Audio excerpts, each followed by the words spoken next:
Hi, friends. Sorry I took so long to get this video breakdown out to you. Before I break down this particular video, to my Indian friends, whether we like it or not, many white people, including some of your white friends, white coworkers, and white next door neighbors, agree with Lang. They're just too nice enough to admit it. And so instead of us instantly dismissing or being offended by him, perhaps we should sit down and really try to understand why he is so angry. Because given that whites and Indians are the predominant two races in Frisco and other North Texas communities and schools, sorry, it's late and I'm on like no sleep. It is so important that both sides get along and respect each other. Because if not for us, do it for the sake of our children, man. I know there's some things that Jake says that are completely false and offensive. Um, you know, but there's one main thing that Jake Lang says in this particular video that I definitely agree with, that I will address in a few minutes. So be patient with this video because I'm doing this on the whim. This whole war between white people versus Indian people in Frisco, Texas is so ironic because there's so much potential for greatness here. The combination of both white culture and Indian culture would make Frisco thrive like no other community in our nation. It would make it an absolute beast of a city, a total absolute powerhouse if both races can get along. Anyway, okay, let's break down this down. And before I continue, I must warn the viewers that no matter which side you are on, brown, white, in between, you may find some of what I say offensive or you may not. So I do apologize sincerely if you do. Okay, let's break this bad boy down. Good evening, Frisco-istan. What are you guys doing here? All right, first of all, Frisco Stan, I got to give him credit for some creativity skills there. That is pretty funny. Well, racist and inaccurate, but nevertheless creative. Muslims, whereas I imagine in Frisco is it's predominantly more Hindu than Muslim for the most part. But anyways, just a thought in Frisco stand that usually that term is for countries and countries that end in the word stan are usually Muslim countries. So anyway, just a side note there. But yeah, Frisco stan, good one. Inviting the enemy to eat at the table with you and they steal all your food. Your children will grow up without a place to be in because every single one of their jobs, and you saw the children Sit at the table and steal all of their food. I highly unlikely considering the majority of Indians are vegetarian or predominantly eat curry or biryani. Not sure if he was being hyperbolic on the food talk, but just a brief education on the Indian diet. All right, let's continue. brought up on this stage. Not one of them is a heritage American. Not one of them was a Texan. Your replacement is here, Americans, and it is coming faster and faster. The Hindus and the Muslims are teaming up to take over Texas. Well, my initial thought here is that if there are any two religions that in the world that are willing to team up with each other for any reason, I think Hindus and Muslims would be last on that list. Uh, and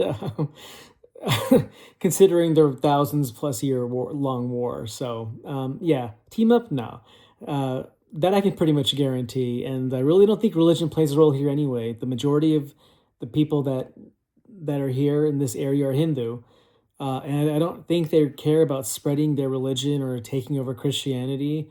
It's not in their culture, and they're pretty much just doing their own thing when it comes to religion. I would like to see any tangible proof of Hindus trying to convert uh, Christians to Hinduism anyway. I think that would be hard to find. I'm also not sure why Muslims are coming up so much with him, considering that Frisco, like I said, is predominantly it's a Christian versus Hindu.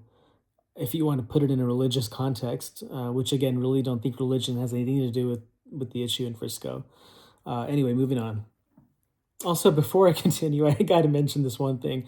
I can't imagine what this Indian dude next to him is, what's going through his mind right now. You know, is he is he pissed off? Is he laughing inside? Does he agree with him? Is he falling asleep? Regardless of what it is, I commend his stoicism. So, stoicism, whichever word it is. Anyway, let's keep rolling. Sorry. Not Muslims versus Hindus here. They are here to eradicate the Christians. They are here to drive us out of our homelands. You have to understand, these people do not want to assimilate. These people have not come here to. All right, two things here before I get to what I really agree with Jake. I think his name's Jake. Anyway, Mr. Lane. Taking over the jobs, I think the tables have turned in regards to AI coming about now. I think that a lot of the jobs and skill sets that India, I'm not saying all, but most Indians seem to thrived in and over the past years are going to be automated quite soon. And so I think the real power of where everything's going is going to be in the sales, marketing, creativity, art side. And so in the very near future, and these are the hardest areas for AI to replicate. And so those are the ones we need to thrive in. And with all due respect to the Indian friends, I think we'd probably come in last place in those areas. So I actually think the more Indians that come here, the better chance white people have to actually stand out more when it comes to the job market. Just a thought there. And what else do I need to say here? Let's just keep rolling here. Become Americans. They have come here to drag their third world culture over to our country. If Jainism, if Hinduism is so great, why are their countries shitholes? They are bringing this ideology here to turn the third world is not a place. It is a people. It is an ideology. It is a way of life. It is a culture. And when they bring their people, their way of life, their ideology, and their culture over to America, do you think it's going to remain American? Have you ever looked across the plains of Texas and said, I need 5 million Jeeps here right now to shit in the street? No one ever has. No one has ever looked across and said, the football fields, the games, all of the amazing cow. All right. Okay. This is the one area that I do agree with him on, unfortunately, and please hear me out here because this is important. In that overall, Indian immigrants do such a poor job to make even the slightest effort to assimilate with American culture.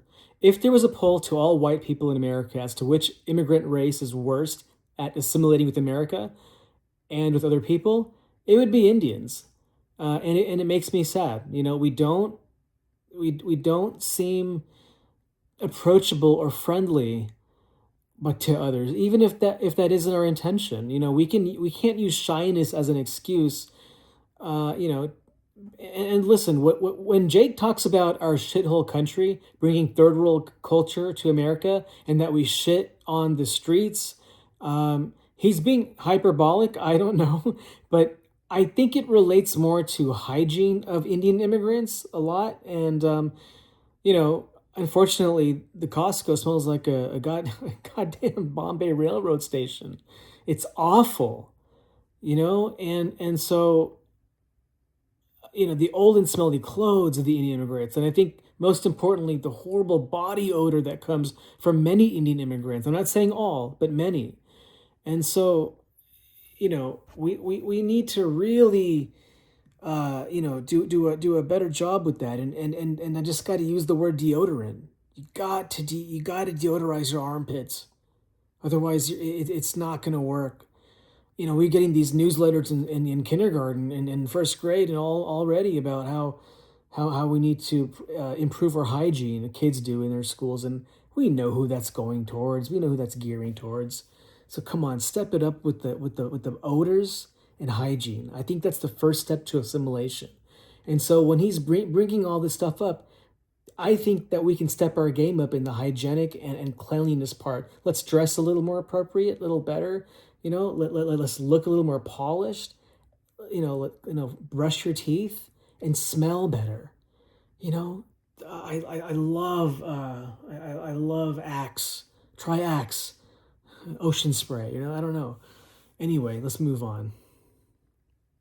I have a First Amendment right, and I can curse if I want to. Watch language. I can talk if I want to. No one has ever looked across the plains of Texas in the football games and all the amazing cowboy culture and the raw American spirit here and said, let's replace this with Muslims. Let's replace this with Hindus. Texas should remain for Texans. Have you lost your mind selling your children's future? Did you see the Boys and Girls Club of America? I don't know why he's mentioning Muslims. I don't understand that at all. I don't, and not that that matters. I don't think most Muslims are peaceful citizens or immigrants anyway. But this is a Hindu issue. I think people need to understand there's a big difference in that religion from a religious aspect, which again doesn't matter to me. Anyway, standing on this stage. Is it even recognizable to what you would have seen the Boy Scouts 15 or 20 years ago? It is a replacement. It is not right. Just because it's happening to white people does not make it okay. Okay. This is where I have no idea what he's talking about here. Selling your children's future, Boy Scouts, is that really even around anymore? I mean, it is, if it is, I do encourage Indian boys to check it out. Many of my Indian childhood friends were in it and really loved it. When he says that they don't care about his children's children, I really don't think that is a problem for them or future generations of children, considering how united both races are in school. I see my son firsthand have a great blend of Indian and white friends. And I really don't think that white boys and girls see color in school. And so honestly, Mr. Lang, I think it's just your generation that may care. Our children do not care about this Indian versus white war. It's the parents that are stirring the pot on that. And deep down, I think that white people would overall agree with that. I see my Indian neighbors on my streets teaching and playing cricket with each other almost on a weekly basis. I mean, and both races seems to have a blast playing. I see them playing basketball together. I see them interactions at school. And so I wouldn't worry about the kids at all. We're a great race when it comes to our children. We're academic, they're smart. I'm not trying to generalize, but maybe I am. We're focused, we're safe people. We're not violent. We don't try to convert anybody and anything. Most people aren't even religious. So, I see my Indian neighbors on my street, and it's sad that they seem so shy or timid around white people. Anyways, I wouldn't worry about the kids. They're just fine. It's the grown-ups that are stirring the pot. Anyway, I could keep going on with that, but I'll close with this. 2 white people. I can genuinely say with, complete honesty that overall Indian immigrants have good hearts. They are kind people. They're safe. And they would not hurt a fly. I also think that, white people at times mistake shyness with rudeness because Indians are not generally rude people. I do think that they will assimilate better and better each year. And so I think with a little bit of patience and a little bit of education on both sides, Indians can be a much improved neighborhood race in the land of Frisco and beyond. We just need to work on it together. We have a lot of potential together. So we just need to, assimilate, do a better job on that. First step, hygiene and deodorant. And then we'll go from there. But I just want to, close with, okay, to be fair, let's go ahead and finish this video. I did promise the full video.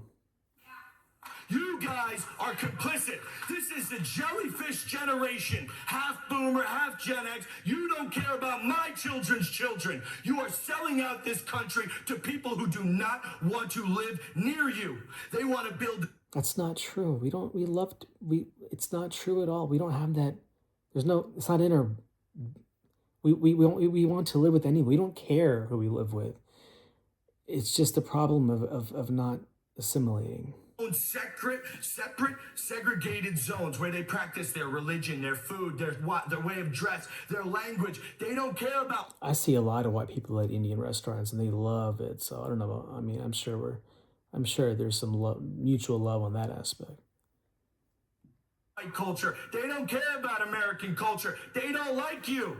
They will replace you.